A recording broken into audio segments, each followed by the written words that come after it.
तो कैसे हैं स्टूडेंट। आशा करते हैं स्वस्थ होंगे, मस्त होंगे और मन लगाकर पढ़ाई कर रहे होंगे।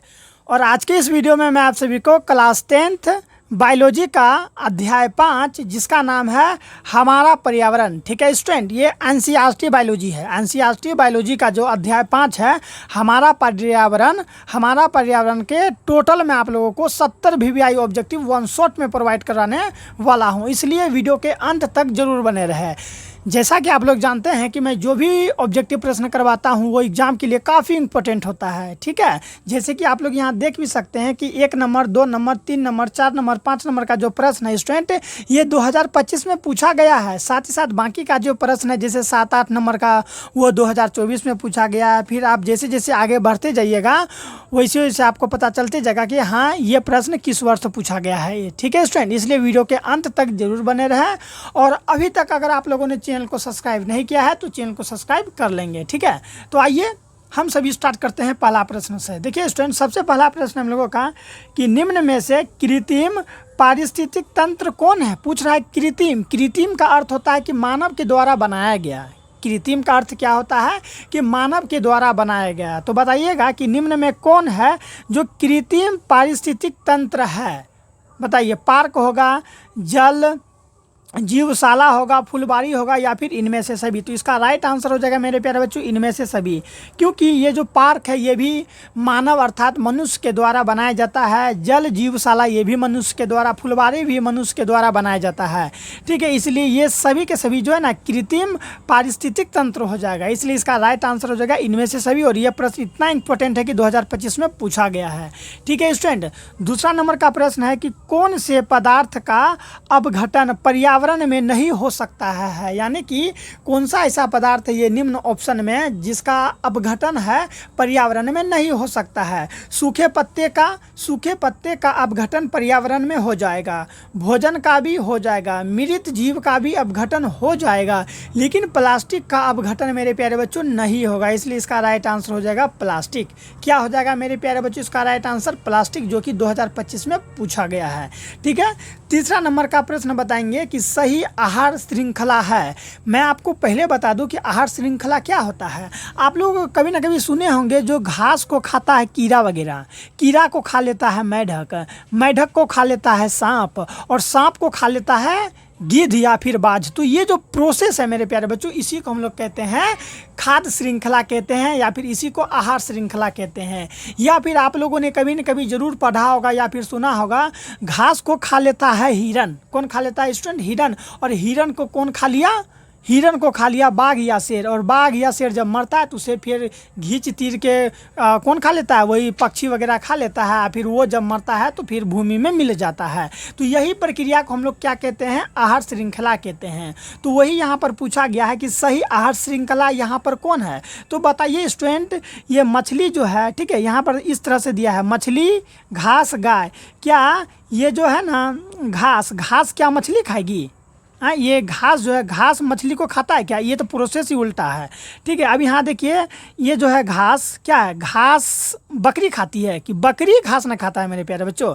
बकरी घास को खा लेगा, लेकिन हम कहेंगे कि घास बकरी खाता है तो ये प्रोसेस गलत, अर्थात ये दोनों तो ऐसे ही गलत हो गया। अब देखिए यहाँ पर है कि चिड़िया सांप खा लिया और फिर जो है कि घास को सांप खा लिया। क्या ऐसा होगा? ऐसा भी नहीं होगा। इसलिए ये जो यहाँ पर है ना आहार श्रृंखला ए बी सी, ये ए बी डी, ये तीनों के तीनों गलत है, लेकिन यहाँ पर सही है। देखिए जो घास है ना, घास को कौन खा लेगा? हिरन खा लेगा। और हिरन को कौन खा लेगा? शेर खा लेगा, ये खा लेगा। यानी कि ये प्रोसेस सही है, बाकी का ये तीनों प्रोसेस गलत है।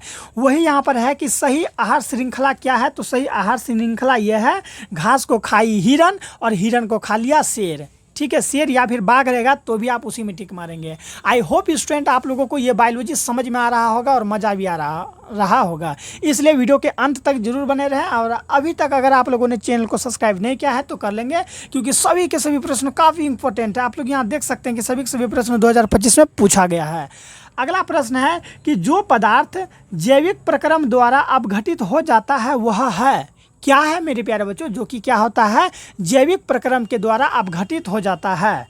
बताइए क्या हो जाएगा, गैर जैव निम्नीकरण योग्य है या फिर अक्रिय है, जैव निम्नीकरण है या फिर इनमें से कोई नहीं। तो इसका राइट आंसर हो जाएगा जैव निम्नीकरण। क्या हो जाएगा मेरे प्यारे बच्चों, जैव निम्नीकरण, अर्थात जैविक प्रक्रम द्वारा अपघटित हो जाता है वह पदार्थ जो कि क्या होता है, जैविक प्रक्रम के द्वारा अपघटित अर्थात सड़ गल जाता है, वही होता है अपघटित। ठीक है, अपघटित होकर पुनः वह मिट्टी में मिल जाता है।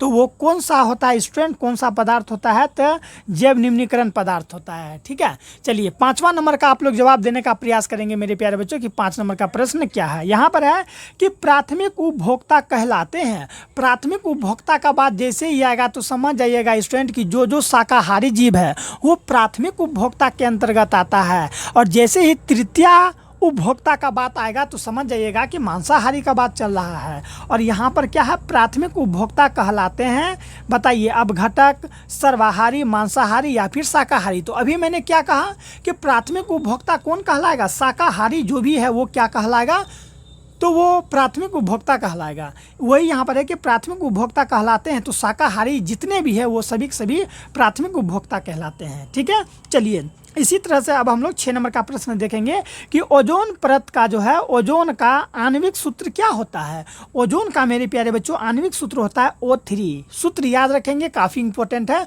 ओजोन का आणविक सूत्र होता है O3। अगला है 7 नंबर का कि CFC। ठीक है स्टूडेंट, CFC का व्यापक उपयोग होता है। ये जो CFC होता है मेरे प्यारे बच्चों, इसका उपयोग कहाँ होता है, जेट इंजनों में, रेफ्रिजरेटरों, अर्थात हम इसे कहते हैं ना फ्रिज को ही हम लोग रेफ्रिजरेटर कहते हैं, रेफ्रिजरेटर या फिर एयर कंडीशन में। तो इसका राइट आंसर हो जाएगा इनमें से सभी। CFC का उपयोग होता है इनमें से सभी। ठीक है, आप लोग यहाँ देख सकते हैं। अगला चलिए हम लोग अब 8 नंबर का देखेंगे। अगर आपको समझ में आ रहा होगा, अच्छा लग रहा होगा मेरे प्यारे बच्चों, तो चैनल को सब्सक्राइब कर लेंगे। ठीक है, और वीडियो को लाइक भी करके बताएंगे। चलिए 8 नंबर का प्रश्न है कि बाघ उपभोक्ता है। बाघ मेरे प्यारे बच्चों क्या है, प्रथम पोषी स्तर का है, द्वितीय पोषी स्तर का है, तृतीय पोषी स्तर का है या फिर इनमें से कोई नहीं। तो पहले ये बताइए कि बाघ शाकाहारी है या फिर मांसाहारी है। तो आप कहेंगे सर बाघ तो मांसाहारी है, और मैंने क्या कहा था, जो भी मांसाहारी होगा वो तृतीय पोषी स्तर के अंतर्गत आप लोग टिक लगा देंगे। तो 8 का राइट आंसर क्या हो जाएगा, तृतीय पोषी स्तर। ठीक है, चलिए समझ में आ रहा होगा आप लोगों को। अगला प्रश्न देख लीजिए 9 नंबर का कि निम्न में कौन जैव अनिम्नीकरणीय, ठीक है, अनिम्नीकरणीय पदार्थ है। निम्न में कौन है जो क्या है, जैव अनिम्नीकरणीय पदार्थ है। डी है, कागज है, वाहित मल है या फिर इनमें से कोई नहीं। तो इसका राइट आंसर हो जाएगा DDT। क्या हो जाएगा मेरे प्यारे बच्चों, DDT। ठीक है, अगला देखिए यहाँ 10 नंबर का कि ओजोन परत पाई जाती है। ये जो ओजोन परत है मेरे प्यारे बच्चों, ये पाई जाती है, कहाँ पर पाई जाती है, तो याद रखिएगा स्ट्रेटोस्फियर में पाई जाती है। कहाँ पाई जाती है, स्ट्रेटोस्फियर में। ठीक है, समझ में आ रहा होगा। 10 नंबर का देख लिए। चलिए 11 नंबर का अब हम लोग करेंगे। काफ़ी इंपॉर्टेंट सा प्रश्न है ना, इसलिए इसको छोड़ नहीं सकते हैं हम लोग। 11 का है कि निम्न में से कौन एक जलीय आहार श्रृंखला है। निम्न में कौन है जो क्या है, एक जलीय आहार श्रृंखला है मेरे प्यारे बच्चों। जलीय आहार श्रृंखला का अर्थ ये हुआ कि श्रृंखला तो होगा, अर्थात आहार श्रृंखला तो होगा लेकिन जल में होगा। तो ये घास, बकरी, शेर ये कहाँ होता है, ये तो भूमि पर होता है ना, तो ये तो होगा नहीं। घास, मछली, मनुष्य ये सब देख लीजिए, ये सब कहाँ होता है, ये सब स्थल पर होता है। लेकिन यहाँ पर क्या पूछा है, जलीय आहार। तो जलीय आहार क्या हो जाएगा, शैवाल। शैवाल को खा लेगा जलीय कीट और जलीय कीट को खा लेगा मछली, यानी कि ये जल में होने वाला क्या है मेरे प्यारे बच्चों, तो आहार श्रृंखला है। समझ में आ गया। और ये प्रश्न कब पूछा गया है, तो 2014 में पूछा गया है।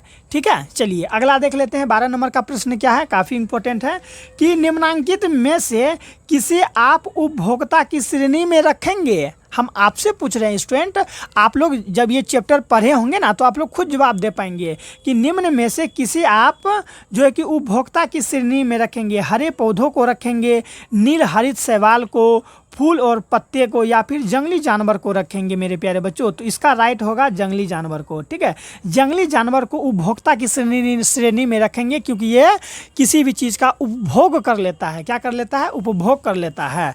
आई होप स्टूडेंट यहाँ तक समझ में आया होगा और आगे भी आएगा। चलिए अगला प्रश्न देख लेते हैं, लेकिन उससे पहले मैं आपको बता दूं, कहीं पर भी अगर आपको दिक्कत है तो इसी वीडियो के डिस्क्रिप्शन में मेरा नंबर दिया गया है, आप वहां से मेरा नंबर लेके हमें कांटेक्ट कर सकते हैं बिना डरे, बिना हिचके। साथ ही साथ इससे पहले वाले अध्याय में ना मैं बाकी के चैप्टर यानी कि बायोलॉजी का अध्याय 1, अध्याय 2, अध्याय 3 और अध्याय 4 को समाप्त कर दिया है, उसे भी आप लोग जरूर देख लेंगे याद पार के। ठीक है, चलिए अब कौन सा होगा? 13 नंबर का होगा। चलिए 13 नंबर का प्रश्न हम लोग देखेंगे। यहाँ पर है कि निम्न में कौन एक जैविक प्रक्रम द्वारा अपघटित होने वाला पदार्थ है? सूखे घास पत्ते, पॉलीथीन गैस, ठीक है, या फिर रबर, प्लास्टिक की बोतलें। प्लास्टिक की बोतलें मेरे प्यारे बच्चों, तो इसका राइट आंसर हो जाएगा सूखे घास पत्ते। क्या हो जाएगा राइट आंसर इसका? सूखे घास पत्ते जो है क्या है? जैविक प्रक्रम द्वारा अपघटित होने वाला पदार्थ है। ये पर्यावरण में आसानी से अपघटित हो जाता है। कौन? तो ये सूखे घास पत्ते आसानी से। लेकिन ये पॉलीथीन कभी होगा? आप लोग देखते होंगे कि खेत वगैरह में पॉलीथीन निकलता है, पता नहीं वो कितना कितना साल पुराना होता है। रबर कभी अपघटित नहीं होगा। प्लास्टिक की बोतल ये तो और मिट्टी को जो है ना बंजर बना देता है, ख़राब कर देता है। ठीक है, लेकिन ये पत्ता वत्ता सर गल के ह्यूमस बन जाता है और मिट्टी में उर्वरता क्षमता भी बढ़ जाता है इसके वजह से। चलिए 14 नंबर का प्रश्न देखिए क्या है कि हरे पौधे कहलाते हैं मेरे प्यारे बच्चों, हरे पौधे कहलाते हैं, क्या कहलाते हैं हरे पौधे? तो उत्पादक कहलाते हैं। याद रखिएगा कि हरे पौधे क्या कहलाते हैं? उत्पादक कहलाते हैं, ना कि उपभोक्ता। उपभोक्ता में आप लोग कभी टिक नहीं मारेंगे। उपभोक्ता के अंतर्गत किसे रखेंगे? तो जंगली जानवर को रखेंगे।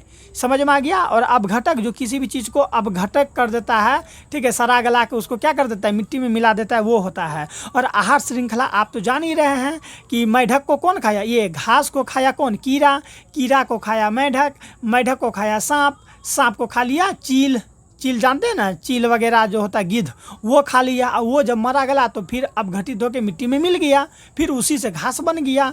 ठीक है, तो आप लोग समझ पा रहे होंगे कि हरे पौधे कहलाते हैं, उत्पादक कहलाते हैं। और ये प्रश्न कब कब पूछा गया है? 2014 और 2021 में पूछा गया है मेरे प्यारे बच्चों। 15 नंबर का है कि इनमें मुर्दाखोर किसे कहते हैं? मुर्दाखोर, मुर्दा को खोद देता है। चील को मुर्दाखोर कहते हैं, सही बात है। चील को मेरे प्यारे बच्चों मुर्दाखोर कहते हैं। सियार को भी क्या कहते हैं? तो इसे भी मुर्दाखोर कहते हैं। कौवा को भी मुर्दाखोर कहते हैं, याद रखिएगा अगर आप लोग को याद नहीं है तो। और इसलिए इसका राइट आंसर हो जाएगा इनमें से सभी, अर्थात मुर्दाखोर कौन कौन है? चील, सियार, कौवा, सभी के सभी क्या है मेरे प्यारे बच्चों? तो मुर्दाखोर के श्रेणी में आएगा। आई होप आप लोगों को यहाँ तक पढ़ के मज़ा आ गया होगा मेरे प्यारे बच्चों। चलिए अब हम लोग आगे देखते हैं, 16 नंबर का प्रश्न देखेंगे। ठीक है स्टूडेंट, कहीं पर भी दिक्कत होगा तो कमेंट करेंगे, अपने दोस्तों के साथ शेयर भी करेंगे। और बाकी का सब्जेक्ट का तैयारी करने के लिए आप इस चैनल के साथ जुड़ जाएंगे। चलिए 16 नंबर का आप लोग जवाब दीजिए स्टूडेंट कि निम्नलिखित में कौन अजैव निम्नीकरण है? अजैव क्या है? अजैव निम्नीकरण, ये कागज? जी नहीं। लकड़ी? जी नहीं। कपड़ा? जी नहीं। प्लास्टिक? यस सर, ये जो प्लास्टिक है ये क्या है? अजैव निम्नीकरण है। प्लास्टिक क्या है? अजैव निम्नीकरण, या फिर पॉलीथीन, प्लास्टिक की बोतल, ये सब अजैव निम्नीकरण है। लेकिन ये कागज, लकड़ी, कपड़ा, ये सब क्या है? ये सब जैव निम्नीकरण हो जाएगा। ठीक है, चलिए नेक्स्ट बारे हम लोग 17 नंबर का देखते हैं क्या है कि निम्न में से कौन से पर्यावरण के जैविक घटक नहीं है? कौन है जो पर्यावरण के मेरे प्यारे बच्चों जैविक घटक नहीं है? कौन है जैविक घटक नहीं है? बताएंगे पौधा, वायु, जंतु, मनुष्य। तो ये जो वायु है ना, ये क्या है? पर्यावरण के जैविक घटक नहीं है। ठीक है, चलिए अब हम लोग आगे देखते हैं। इसी तरह हम लोग हर एक प्रश्न को करेंगे क्योंकि सभी के सभी प्रश्न इंपॉर्टेंट है आप लोगों के लिए। ठीक है मेरे प्यारे बच्चों, अगला देख लेंगे कौन सा होगा 18 नंबर का कि निम्न में से कौन सा जैव अनिम्नीकरण प्रदूषक है? जैव अनिम्नीकरण प्रदूषक है मेरे प्यारे बच्चों, कौन बताइए? गोबर गैस, यहाँ गैस होगा, हालांकि है नहीं तो निश्चिंत रहिए। गोबर गैस, प्लास्टिक, पानी या फिर कागज, क्या है? अनिम्नीकरण प्रदूषक है। तो इसका राइट आंसर क्या हो जाएगा आप लोगों का? तो जानते हैं अनिम्नीकरण का बात आया तो प्लास्टिक वगैरह ही होगा राइट आंसर। चलिए नेक्स्ट हम लोग देखते हैं अगला क्या है हम लोगों का 19 नंबर का कि तालाब किस प्रकार की पारिस्थितिक तंत्र है? तालाब पूछ रहा है किस प्रकार की पारिस्थितिक तंत्र है? तो प्राकृतिक है। तालाब किस प्रकार का पारिस्थितिक तंत्र है मेरे प्यारे बच्चों? तो प्राकृतिक पारिस्थितिक तंत्र है। 20 नंबर का कि निम्नलिखित में से कौन स्थलीय समझते हैं ना, स्थल भूमि पर, ठीक है, स्थलीय परितंत्र नहीं है, स्थल पर रहने वाले परितंत्र मेरे प्यारे बच्चों नहीं है।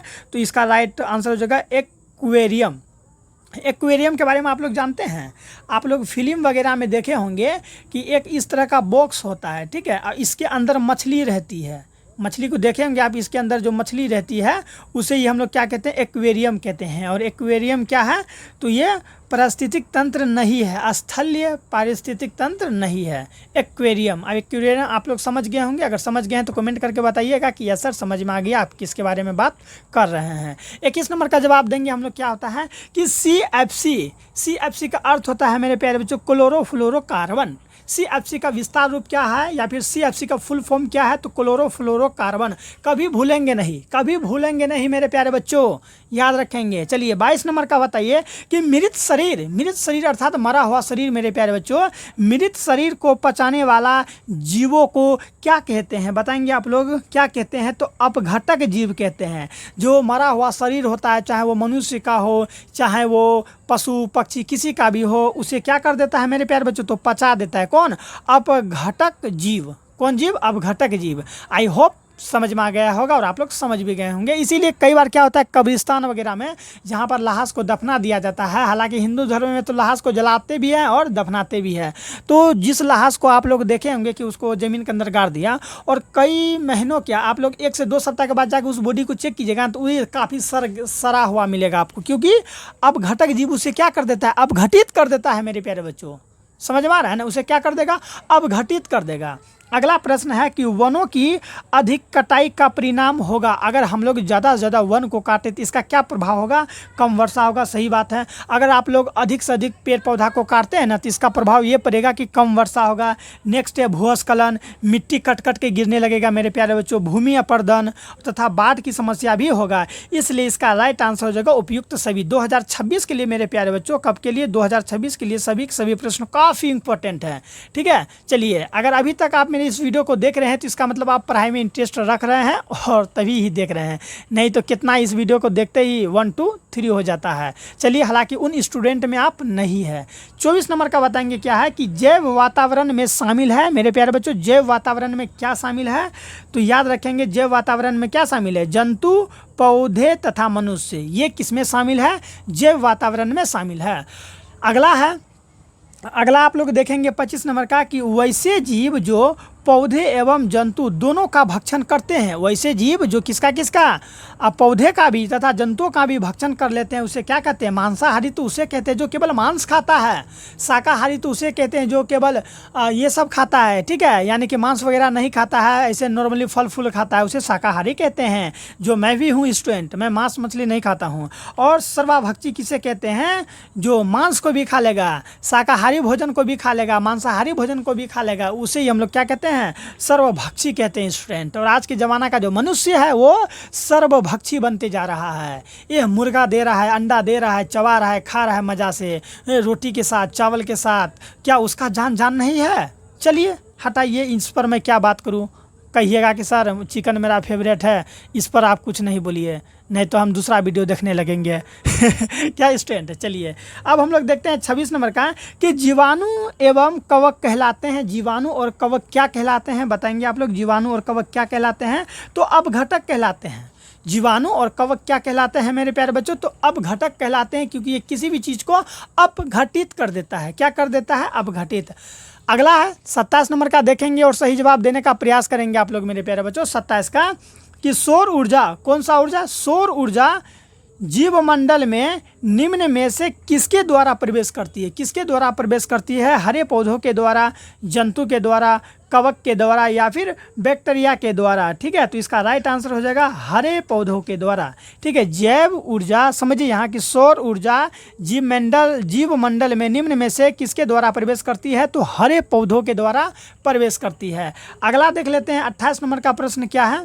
कौन सा प्रश्न स्टूडेंट? 28 नंबर का, ओजोन परत महत्वपूर्ण है। ये जो ओजोन परत होता है जिसका रासायनिक सूत्र मैंने बताया था O3, ओजोन परत को हम लोग क्या कहते हैं? तो O3 कहते हैं, भूलेंगे नहीं। ओजोन परत अर्थात O3 महत्वपूर्ण है क्योंकि वह अवशोषित करती है, क्योंकि वो अवशोषित करती है। किसे अवशोषित करती है? उष्मा को, परावैंगनिक किरणों को, सूर्य की उष्मा को, या फिर अवरक्त किरणों को। तो इसका राइट आंसर हो जाएगा स्टूडेंट, जो ओजोन परत होता है ना, वो परावैंगनिक किरणों को क्या कर लेती है? अवशोषित कर लेती है। और अवशोषित करके जो केवल प्रकाश है ना, प्रकाश को पृथ्वी पर भेजती है, जिसकी वजह से हम लोग को चर्म रोग वगैरह नहीं होता है। और आजकल स्टूडेंट ये जो ओजोन परत है ना, धीरे धीरे क्षय होने लगा है। क्या होने लगा है? क्षय, यानी कि वो अब फटने लगा है। जैसे जैसे वो फटेगा तो डायरेक्ट सूर्य का प्रकाश हम लोग पर पड़ेगा और हम लोग के अंदर बहुत सारा चर्म रोग होगा। ऐसे समझिए स्टूडेंट, आप लोग यहाँ समझने का प्रयास कीजिए कि ये सूरज है, ये एज फॉर सन है, ठीक है, और यहाँ ये पृथ्वी समझ लीजिए, ये पृथ्वी है और ये सूरज है, और इस तरह से एक परत बना हुआ है। जैसे ही सूर्य का प्रकाश इस पर पड़ा तो यहाँ पर जो भी उसका परावैंगनिक किरण है ना, ये ऊपर ही रुक जाता है, उसके बाद प्रकाश केवल हम लोग के पास पहुँचता है। लेकिन इसमें अगर हम बहुत बड़ा हॉल कर दें, मान लीजिए यहाँ से यहाँ हॉल हो गया, छेद हो गया, तो ये सूर्य का प्रकाश डायरेक्ट यहाँ पर पड़ेगा और यहाँ पर पृथ्वी पर जो भी व्यक्ति है उस पर कितना नुकसान पड़ेगा, आप लोग समझ गए होंगे। ठीक है स्टूडेंट, इसीलिए हम लोग को क्या करना चाहिए? अधिक से अधिक पेड़ पौधा को लगाना चाहिए, ठीक है, और जितना भी खतरनाक गैस वगैरह होता है ना, उसको नहीं निकालना चाहिए। जैसे कि फैक्ट्री वगैरह हम देखते होंगे कितना धुआं निकलता है स्टूडेंट, वही सबसे क्या होता है? ओजोन परत का क्षय होता है। आई होप आप लोग समझ गए होंगे।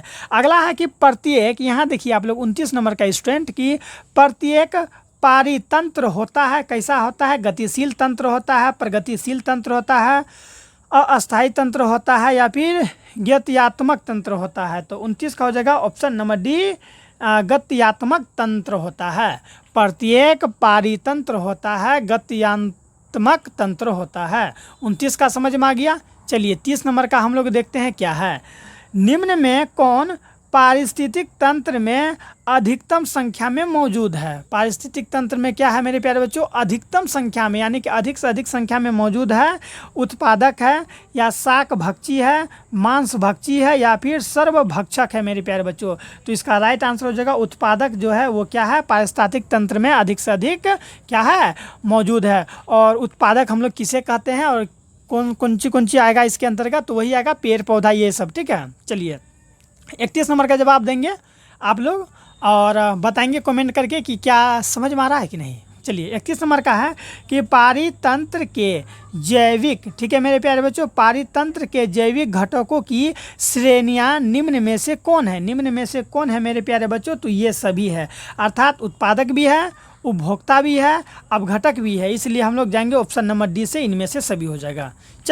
चलिए मेरे प्यारे बच्चों, 30 तक तो समझ में आ गया, ये 31 तक। अब हम लोग आगे बढ़ते हैं, 32 नंबर का प्रश्न देखते हैं, क्योंकि सभी के सभी प्रश्न आप लोग जान ही रहे हैं, काफ़ी इंपॉर्टेंट है स्टूडेंट। और आप मेरी इस वीडियो को कहाँ से देख रहे हैं एक बार कमेंट करके ज़रूर बताएंगे स्टूडेंट, ठीक है, ताकि मैं जान सकूँ कि आप मेरी इस वीडियो को कहाँ से देखते हैं और मैं अगले वीडियो में आपका नाम भी लूँगा। ठीक है, चलिए 32 नंबर का बताइए कि ऑक्सीजन सभी प्रकार के वायवीय जीवों के लिए आवश्यक है, जबकि ओजोन परत क्या है? तो ओजोन परत क्या है? सभी के लिए घातक विष है। ठीक है, याद रखेंगे ये जो ऑक्सीजन है सभी के लिए क्या है? आवश्यक है, बहुत ही आवश्यक क्या है? बिना ऑक्सीजन का हम लोग जीवित रह ही नहीं पाएंगे। जबकि ओजोन एक क्या है? तो ओजोन क्या है? घातक विष है मेरे प्यारे बच्चों, क्या है? घातक विष है। ठीक है, चलिए 33 का है यहाँ पर कि कृत्रिम पारितंत्र का उदाहरण क्या है? कृत्रिम पारितंत्र का उदाहरण है मेरे प्यारे बच्चों बगीचा और खेत, क्योंकि बगीचा को मॉडिफाई कौन करता है? मनुष्य करता है। ठीक है, इसीलिए पारितंत्र अगर आएगा कृत्रिम पारितंत्र तो बगीचा और खेत आ जाएगा। ठीक है, अगला प्रश्न है कि ओजोन परत पाया जाता है, ये जो ओजोन परत है मेरे प्यारे बच्चों कहाँ पाया जाता है? तो याद रखेंगे आप लोग कि वायुमंडल के ऊपरी सतह में पाया जाता है। ठीक है, अगर आपको कभी ओजोन परत को ढूंढना है तो जाइए वायुमंडल के ऊपरी परत में ढूंढ लीजिए। ठीक है, याद रखेंगे कि ओजोन परत पाया जाता है वायुमंडल के ऊपरी सतह में पाया जाता है, और ये प्रश्न 2011 में और 2020 में पूछा गया है, इसलिए ये प्रश्न भी काफ़ी इंपॉर्टेंट है। और मैंने आपको शुरू में ही कह दिया था कि मैं केवल आप लोगों को इंपॉर्टेंट प्रश्न ही करवाऊंगा, वैसे प्रश्न नहीं जो कि एग्जाम में नहीं बनेंगे। ठीक है, ये जो भी प्रश्न मैं आपको बता रहा हूँ आपको डायरेक्ट, ठीक है स्टूडेंट, डायरेक्ट आपको एग्जाम में देखने को मिलेगा। चलिए 35 नंबर का जवाब देने का प्रयास करेंगे आप लोग। क्या है कि निम्नलिखित में से कौन से समूह में केवल जैव निम्नीकरण पदार्थ है? यहाँ जो ऑप्शन दिया गया है इसमें पूछा है कि कौन है जो केवल जैव निम्नीकरण पदार्थ है? तो घास, पुष्प और चमड़ा, फिर दूसरा है घास, लकड़ी तथा प्लास्टिक, इसमें प्लास्टिक आ गया। और प्लास्टिक क्या है? अजैव है स्टूडेंट। प्लास्टिक क्या है? अजैव, अर्थात ये नहीं होगा। फलों के छिलके, केक एवं स्टील, तो स्टील आ गया इसलिए ये भी नहीं होगा। केक, लकड़ी तथा शीशा, शीशा भी आ गया। शीशा, स्टील और ये प्लास्टिक जो है ये क्या है? अजैव पदार्थ है। लेकिन यहाँ पर देखिए घास, ये क्या होगा? गल जाएगा। पुष्प अर्थात फूल भी गल जाएगा, चमड़ा भी गल जाएगा, इसलिए इसका राइट आंसर हो जाएगा ऑप्शन नंबर ए। ठीक है, ये सभी के सभी क्या है मेरे प्यारे बच्चों? जैव निम्नीकरण पदार्थ है। जैव निम्नीकरण पदार्थ है। 18 में और 22 में ये प्रश्न बना है। चलिए 36 नंबर का प्रश्न है कि निम्न में कौन आहार श्रृंखला का निर्माण करता है? स्टूडेंट कौन है जो आहार श्रृंखला का क्या करता है? निर्माण करता है। देखिए यहाँ पर क्या है? घास, गेहूं तथा आम, ये नहीं करता है। बकरी, गाय तथा हाथी, जी नहीं, ये भी नहीं है।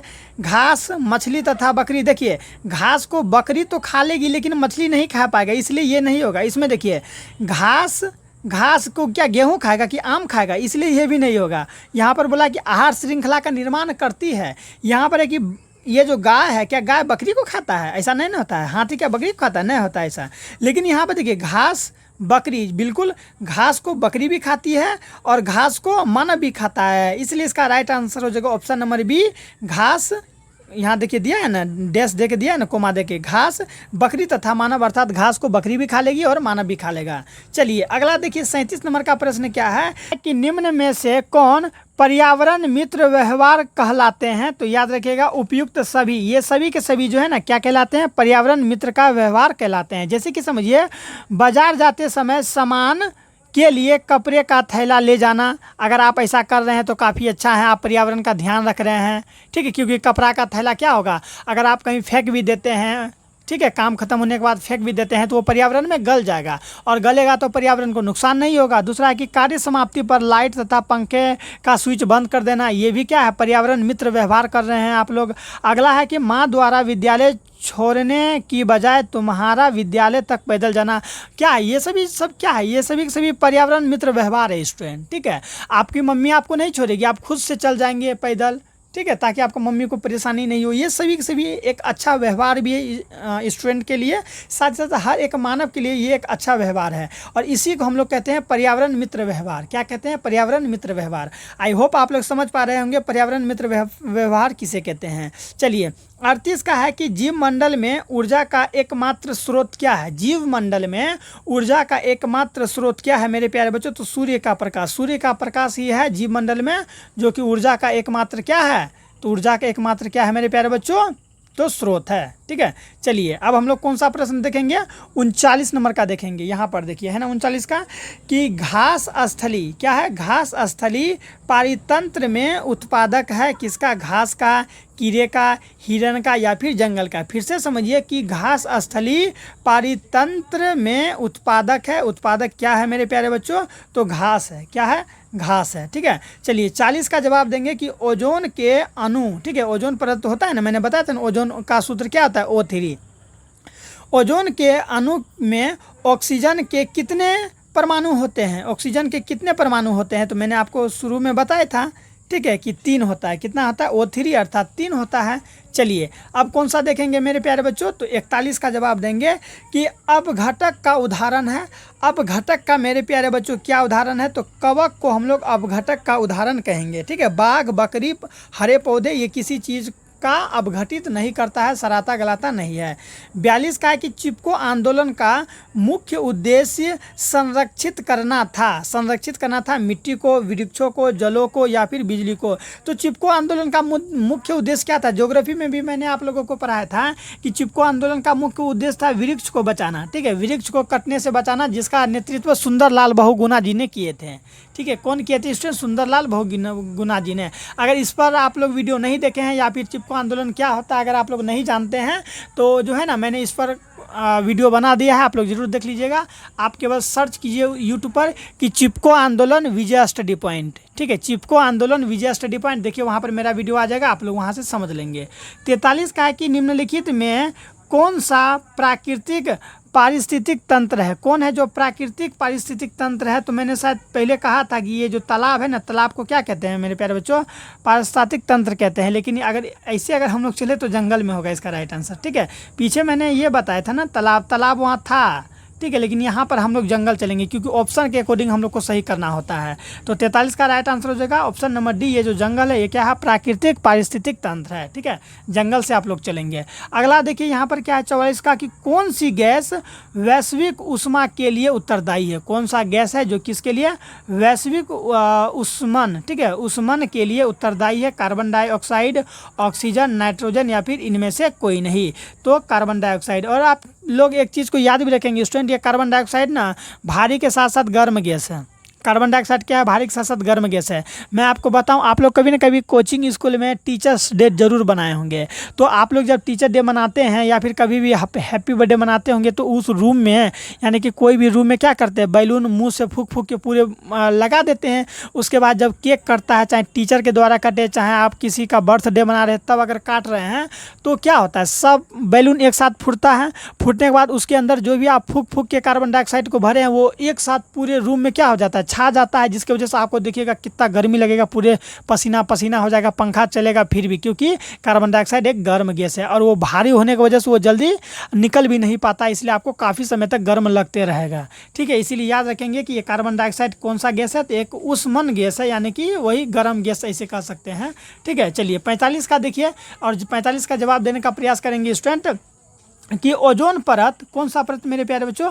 ओजोन परत किस हानिकारक विकिरण से पृथ्वी को सुरक्षा प्रदान करती है? ये जो ओजोन परत है ना, किस हानिकारक विकिरण से पृथ्वी को क्या करती है मेरे प्यारे बच्चों? सुरक्षा प्रदान करती है। तो याद रखेंगे आप लोग मेरे प्यारे बच्चों, कितना है 45 का ना, तो इसका राइट आंसर हो जाएगा ऑप्शन नंबर सी, अर्थात परावैंगिक किरण का। किसका हो जाएगा? परावैंगिक किरण को क्या करती है? रोकती है। समझिए यहाँ पर देखिए, यहाँ पर ऑप्शन नंबर सी क्या है? परावैंगिक किरण है ना, ये क्या करता है? ओजोन परत क्या करता है? जब सूर्य से जो गरम टेम्परेचर के साथ साथ वो जो परावैंगिक किरण आता है उसको वो रोक देता है। ठीक है, चलिए समझ में आ गया। हालांकि सूर्य से आएगा तो स्टूडेंट वो गर्म होगा ही ऑलरेडी, लेकिन ये क्या करता है? परावैंगिक किरण वही छका जाता है। जैसे आप लोग चाय छाकते हैं तो कैसे चाय पत्ती ऊपर रह जाता है और चाय नीचे जाता है, उसी तरह यहाँ होता है। जो भी उसका परावैंगिक किरण है सब ऊपर ही रह जाता है ओजोन परत की वजह से, और जो भी अच्छा है ठीक है वो नीचे आता है। चलिए समझ में आ गया। आइए अब हम लोग आगे देखते हैं स्टूडेंट, इतना मेहनत के लिए सब्सक्राइब तो बनता है। 46 नंबर का प्रश्न है कि कौन सा अजैव निम्नीकरण कचरा है? अजैव निम्नीकरण कचरा है, ठीक है, यानी कि वो गले उलेगा ना स्टूडेंट। तो केला का छिलका ये तो गल जाएगा। थर्मोकोल या फिर टिश्यू पेपर, बताएंगे आप लोग। 46 का राइट आंसर क्या हो जाएगा? ठीक है, 46 का होगा थर्मोकोल। ये जो थर्मोकोल है मेरे प्यारे बच्चों, ये क्या है? अजैव निम्नीकरण कचरा है। ठीक है, ये प्रश्न कब बना है? तो 2019 में बना है। ठीक है, 47 का बताएंगे कि इनमें से कौन सर्वाहारी जीव है? कौन है जो सर्वाहारी जीव है मेरे प्यारे बच्चों? हिरन है, मनुष्य है, तिलचट्टा है या फिर ए और बी दोनों थी? याद रखेंगे आप लोग, ये जो तिलचट्टा है ना, तिलचट्टा, ये सर्वाहारी जीव के अंतर्गत आता है, क्योंकि ये सब कुछ खाएगा, जो मिल जाए इसे सब खा लेता है, इसीलिए इसको हम लोग सर्वाहारी जीव कहते हैं। आप लोग कहिएगा सर मनुष्य भी तो है, लेकिन ऑप्शन के अकॉर्डिंग तिलचट्टा ही चलिएगा। मनुष्य तो आजकल सही बात है, वो भी सब कुछ खा लेता है, जो मिले हेन तेन, सांप कीड़ा ई देखते हैं ना चीन में, सांप मेढक टेढक पिल्लू वगैरह सब खा लेता है। ठीक है, तो अलग अलग देश का अलग अलग वेशभूषा है, इसलिए आप लोग टिक मारेंगे तिलचट्टा में। आप कहेंगे कि इंडिया में कोई सांप खा लेता है, तो ऐसा गलत है ना स्टूडेंट, कोई जल्दी नहीं खाता। हालांकि नागालैंड का अलग बात है। ठीक है, चलिए हम लोग अब आगे देखते हैं कौन सा देखेंगे। 48 नंबर का देखेंगे। ठीक है स्टूडेंट, अच्छा लगेगा तो चैनल को सब्सक्राइब कर लेंगे। कि सूक्ष्म उपभोक्ता जीव कहलाते हैं। सूक्ष्म अर्थात छोटा, उपभोक्ता जीव क्या कहलाते हैं? जीवाणु तो कहलाएगा ही और कवक भी कहलाता है, इसलिए इसका राइट आंसर हो जाएगा ए और बी दोनों। ठीक है, सूक्ष्म अर्थात छोटा, उपभोक्ता यानी कि उपभोग करता है। ठीक है, उपभोक्ता जीव क्या कहलाता है? तो ये जीवाणु भी और कवक भी कहलाता है। चलिए 48 का देख लिए। 49 का बताएंगे आप लोग स्टूडेंट। अगर समझ में आ रहा है तो खुद से जवाब देने का प्रयास करेंगे, इससे क्या होगा? आपका तैयारी बहुत ही अच्छा होगा। इनमें से कौन वन आहार श्रृंखला बनाता है? वन में क्या करता है मेरे प्यारे बच्चों? आहार श्रृंखला बनाता है। तो आप लोग खुद जवाब दे पाएंगे। घास को हिरन खा ली और हिरन को बाघ खा लेता है, इसलिए इसका राइट आंसर ये होगा। वन में यही ज़्यादा चलता है। ठीक है, आप वन में आप बकरी खोजिएगा तो नहीं मिलेगा। चलिए कौन सा होगा 50 का कि सूर्य के द्वारा निकला हुआ परावैंगनिक किरण कहाँ अवशोषित होता है, कहाँ पर अवशोषित होता है मेरे प्यारे बच्चों, तो ओजोन परत में अवशोषित हो जाता है। कहाँ पर? ओजोन परत में। मैंने इस पर कितना बार बताया यही प्रश्न, ठीक है। ओजोन परत में इसका सारा क्या होता है, परावैंगनिक किरण अवशोषित हो जाता है और केवल किरण हम लोग के पास स्वच्छ किरण, साफ किरण हम लोग के पास पहुँच पाता है। 51 का देखिए यहाँ पर 51 का कि परावैंगनिक किरण के कारण मनुष्य में कौन सा रोग उत्पन्न होता है। परावैंगनिक किरण के कारण मनुष्य में कौन सा रोग उत्पन्न होता है, तो ये त्वचा कैंसर, ठीक है, स्किन कैंसर त्वचा में, यानी कि ये जैसे मेरा हाथ देखिए, ये हाथ में यहाँ पर क्या हो जाएगा, कैंसर पकड़ लेगा पूरे त्वचा में, तो वही दिक्कत वाली बात है। इसीलिए क्या करना चाहिए, जब काफ़ी धूप हो स्टूडेंट तो छाता का यूज करना चाहिए, ये नहीं कि धूप में निकल गए तो बहुत दिक्कत वाली बात है, ठीक है। चलिए आइए अब हम लोग आगे देखते हैं कौन सा प्रश्न होगा स्टूडेंट। हम लोग का 52 नंबर का प्रश्न देख लेते हैं। क्या है कि वायुमंडल कितने परतों में बटा हुआ है। जो ये जो वायुमंडल है मेरे प्यारे बच्चों, कितने परतों में बटा हुआ है, 4 परतों में, 5 परतों में, 3 परतों में या फिर 6 परतों में। तो वायुमंडल मेरे प्यारे बच्चों 5 परतों में बटा हुआ है। वायुमंडल कितने परतों में बटा हुआ है, 5 परतों में। 53 का होगा कि पादप खाने वाले जीव को क्या कहते हैं। पादप का अर्थ हुआ वही नॉर्मल शाकाहारी पेड़ पौधा, ठीक है, उसी को हम लोग पादप कहते हैं। पादप खाने वाले जीव को क्या कहते हैं, तो हम लोग उसे शाकाहारी ना कहते हैं स्टूडेंट, क्या कहते हैं, शाकाहारी कहते हैं। तो ऑप्शन नंबर ए। अब मांस खाने वाले को क्या कहते हैं, मांसाहारी कहते हैं, ठीक है। जो सब कुछ खा लेता है उसे हम लोग क्या कहते हैं, सर्वाहारी या फिर सर्वभक्षी कहते हैं। मैं यहाँ पर 3 प्रश्न को क्लियर करा दिया। चलिए 54 का आप लोग जवाब देने का प्रयास करेंगे कि इनमें से कौन मानव निर्मित जैव निम्नीकरण है। इनमें से कौन है जो कि मानव निर्मित जैव निम्नीकरण है मेरे प्यारे बच्चों। तो 54 का होगा ऑप्शन नंबर बी, बायोगैस, ठीक है। ये जो बायोगैस है ये क्या है, इनमें से कौन मानव निर्मित जैव निम्नीकरण है, तो बायोगैस है, ठीक है, समझ में आ गया। 55 का देखिए यहाँ क्या है, 55 का कि वायुमंडल में नाइट्रोजन की मात्रा है। वायुमंडल में मेरे प्यारे बच्चों, वायुमंडल में नाइट्रोजन की मात्रा है, कितना है इसकी मात्रा मेरे प्यारे बच्चों, वायुमंडल में नाइट्रोजन की मात्रा कितना है, तो 55 का हो जाएगा ऑप्शन नंबर सी, ठीक है। 78% है, ठीक है। वायुमंडल में नाइट्रोजन की मात्रा कितना है, 78% है। याद रखेंगे, भूलेंगे नहीं, ये तो काफ़ी इंपॉर्टेंट प्रश्न है, आपको मौखिक याद होनी चाहिए। कब पूछा गया है, तो 2022 में पूछा गया है सर जी, ठीक है। नेक्स्ट है कि निम्न में से कौन आहार श्रृंखला सही है। कौन सा आहार श्रृंखला है मेरे प्यारे बच्चों जो सही है, तो याद रखेंगे, ये देखिए, घास चूहा, ठीक है, घास चूहा सर्प मोर, ठीक है, घास चूहा सर्प मोर, ये क्या है, ये हम लोग का सही आहार श्रृंखला है। वही यहाँ पर है कि निम्न में कौन आहार श्रृंखला सही है, तो हम लोग इससे चलेंगे, घास चूहा सर्प मोर, ठीक है मेरे प्यारे बच्चों। अगला प्रश्न है कि एक खाद्य श्रृंखला में तीसरे पोषी स्तर पर हमेशा कौन रहता है। हमेशा कौन रहता है मेरे प्यारे बच्चों, तो मांसाहारी रहता है, ठीक है। एक खाद्य श्रृंखला में क्या होता है, तीसरे पोषी में, मैंने अभी बताया था ना, तीसरे पोषी अर्थात 3 नंबर पर हमेशा मांसाहारी होगा। जैसे कि आप देखिए यहाँ समझिए, घास को कौन खा लिया, हिरन, और हिरन को कौन खा लिया, शेर या बाघ, और शेर या बाघ क्या है, मांसाहारी है ना। इसी तरह यहाँ देखिए, घास को खाया कीड़ा, घास को खाया कीड़ा, और कीड़ा को खाया कौन, मेढक, और मेढक को कौन खा लिया, सांप खा लिया। तो ये जो सांप होगा ये किसके अंतर्गत आएगा, यानी कि आप ऐसे समझेंगे कि कीड़ा को खा लिया मेढक, और मेढक को कौन खा लिया, सांप खा लिया, तो सांप तीसरा नंबर पर आएगा हमेशा। और नहीं तो आप एक और उदाहरण समझिए कि घास को खाई बकरी, और बकरी को खा लिया शेर, तो ये भी क्या है मेरे प्यारे बच्चों, यानी 3 नंबर पर आता है ना, तो तीसरा पोषी हमेशा मांसाहारी ही होगा। समझ में आ रहा है ना, आ ही रहा होगा। चलिए अब हम लोग का समाप्त होने ही वाला है, क्योंकि टोटल तो 70 का बात हुआ था, लेकिन मैं 70 ही बताऊंगा, ठीक है। जितना मैंने कहा था कि बताऊंगा उतना ही बताने वाला हूं, इसलिए वीडियो के अंत तक बने रहे, ये नहीं कि अंतिम कगार पर आप लोग इधर उधर घसक जाएं। चलिए बताएंगे इसका कि निम्नलिखित में कौन उत्पादक है। निम्नलिखित में कौन उत्पादक है मेरे प्यारे बच्चों, तो घास उत्पादक है, ठीक है। कौन उत्पादक है, तो घास उत्पादक के अंतर्गत आएगा, याद रखेंगे। अगला है कि मैदानी पारिस्थितिक तंत्र में तृतीय उपभोक्ता किसका है, ठीक है। तृतीय उपभोक्ता हमेशा मांसाहारी होता है ना, इसीलिए यहाँ देखिए सर्प दिया गया है, मैंने अभी बताया था ना ऊपर, हाँ सर्प होगा। अगला देख लेते हैं क्या है, कौन सा होगा अब हम लोग का। चलिए 60 नंबर का बताएंगे कि वन अर्थात जंगल, वन पारिस्थितिक तंत्र में हिरण होते हैं। हिरण कैसे होते हैं मेरे प्यारे बच्चों? तो हिरण प्राथमिक उपभोक्ता के अंतर्गत आते हैं। हिरण किसके अंतर्गत आएगा? प्राथमिक उपभोक्ता के अंतर्गत, क्योंकि वो सबसे पहले उपभोग किया घास का। अगला देख लेंगे यहाँ पर कि पारिस्थितिक तंत्र में किसमें मेरे प्यारे बच्चों?